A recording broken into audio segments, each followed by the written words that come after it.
ध्यान देने योग्य बहुत ज़रूरी बातें महिलाएं अपना कीमती समय निकाल कर ज़रूर सुने।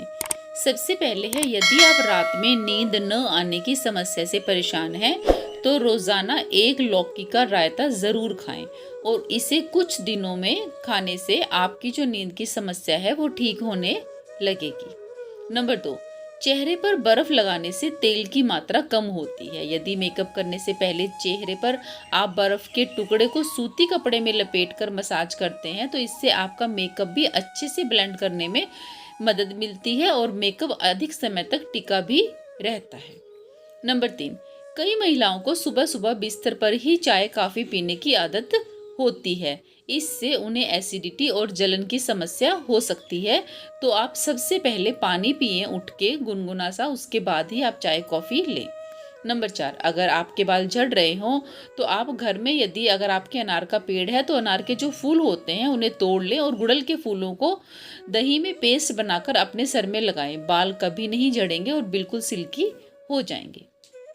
नंबर 5, यदि आप बार बार छींक आने की समस्या से परेशान हैं तो एक बड़ी काली इलायची के मुंह में दबा लें और धीरे धीरे उसको चबाएं। इससे आपको काफ़ी फायदा मिलेगा।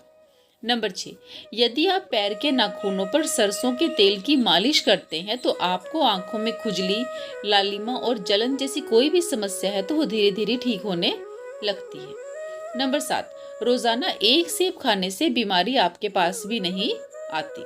नंबर 8, ज्यादा थूक बाहर निकालने से, यानी कि जिनको थूकने की आदत होती है उनका दिमाग कमजोर होने लगता है और शरीर में भी पानी की कमी होने लगती है और खाना भी अच्छे से डाइजेस्ट नहीं हो पाता। नंबर 9, अगर हम अजवाइन को पानी के साथ फौकी लेते हैं तो जो पेट में आपके पथरी है वो धीरे धीरे टूट के बाहर निकलने लगती है। नंबर 10, धनिया का रस लगाने से गंजे सर में भी बाल उगने शुरू हो जाते हैं। नंबर 11, जमीन पर लेटकर सोने से कमर दर्द में बहुत ज्यादा फायदा मिलता है।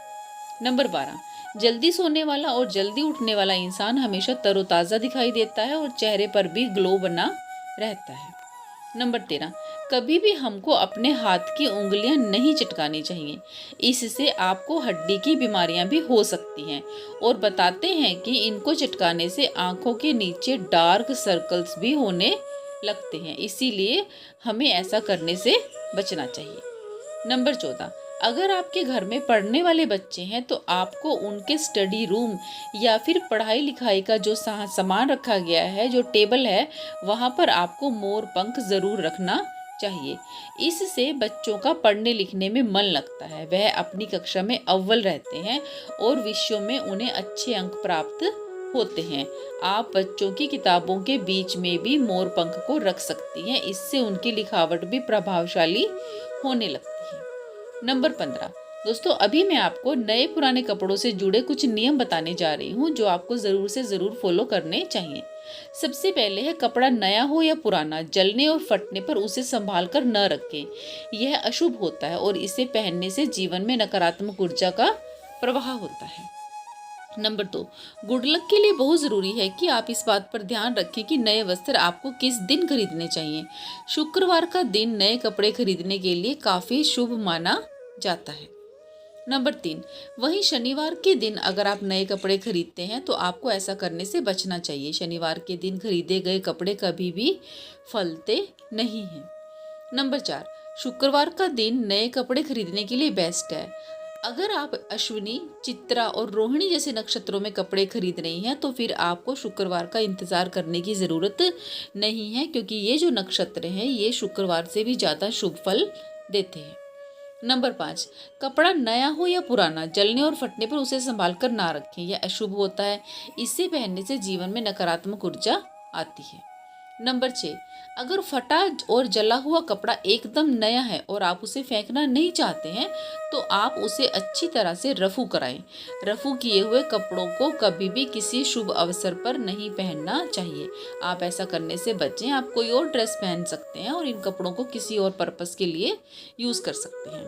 नंबर 7, आपका मन अशांत रहता है तो आपको सफ़ेद रंग के कपड़े ज़्यादा पहनने चाहिए। वहीं अगर आप किसी भी काम को कर पाने में जल्दी सफल नहीं हो पाते हैं तो आपको पीले रंग के कपड़े पहनने चाहिए। पंडित जी कहते हैं सफ़ेद रंग के कपड़ों का संबंध शुक्र ग्रह से होता है और पीले रंग के कपड़ों को गुरु ग्रह यानी कि बृहस्पति देव यानी कि सत्यनारायण देव जी से जोड़ा जाता है। ये दोनों ही ग्रह वास्तुशास्त्र में बहुत ही शुभ फल प्रदान करते हैं।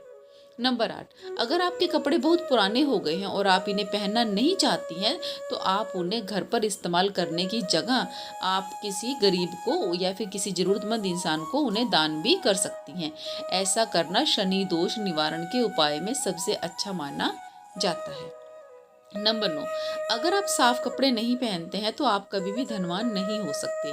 खास तौर पर जब आप भगवान की पूजा में बैठते हैं तो आपको धुले हुए साफ सुथरे कपड़े ही पहनने चाहिए। ऐसा करने से माता लक्ष्मी हमेशा प्रसन्न रहती है। नंबर 10, कई बार लोग घर के किसी कोने में पुराने वस्त्र जमा करके रख लेते हैं। इस तरह कपड़ों को रखना कोई गलत बात तो है नहीं, मगर साल 2 साल तक कपड़ों को यूं ही पड़े रखे रहना आपके घर के लिए सही नहीं माना जाता। पुराने कपड़े क्या करना चाहिए, आपको 2-3 महीने के बाद बाहर निकाल कर आपको रेगुलर बेसिस पर उनको धूप दिखाते रहना चाहिए। सूर्य की तेज किरणें पुराने कपड़ों की सभी नेगेटिव एनर्जी को खत्म कर देती हैं। साथ ही ज़्यादा से ज़्यादा कोशिश करें कि कपड़ों का इस्तेमाल जितनी जल्दी हो सके कर लें। 11, कई लोग दान के रूप में दूसरों को पुराने कपड़े दे देते हैं, मगर आपको मालूम होना चाहिए कि पुरानी चीज़ें दूसरों को देना कोई दान नहीं कहलाता। ऐसे में ध्यान रखें कि कभी भी पुराने कपड़े किसी पंडित या फिर ज्ञानी पुरुष या फिर कोई जो आपसे एल्डर हैं, जो बड़े हैं, उनको न करें। ऐसा करने से उनका अपमान समझा जाएगा, जिसका असर आपके ग्रहों और घर की सुख समृद्धि पर भी पड़ सकता है। पुराने कपड़े हमेशा गरीब बच्चों या फिर जरूरतमंद इंसानों को ही दान करने चाहिए, जिससे दूसरों का तन ढक सके और आपको भी उसका पुण्य मिल सके। दोस्तों, आज के लिए इतनी ही जानकारी। आशा है वीडियो पसंद आया होगा। जानकारी उपयोगी लगी हो तो वीडियो को लाइक करें, चैनल को सब्सक्राइब कर लें, बेल आइकन को दबा के ऑल पे सेट कर लें ताकि जब भी मैं नया वीडियो डालूं तो उसका नोटिफिकेशन आपको सबसे पहले मिले। तो मिलते हैं ऐसे एक और ज्ञानवर्धक वीडियो के साथ। तब तक हमेशा खुश रहें, हमेशा स्वस्थ रहें। वीडियो देखने के लिए बहुत बहुत शुक्रिया।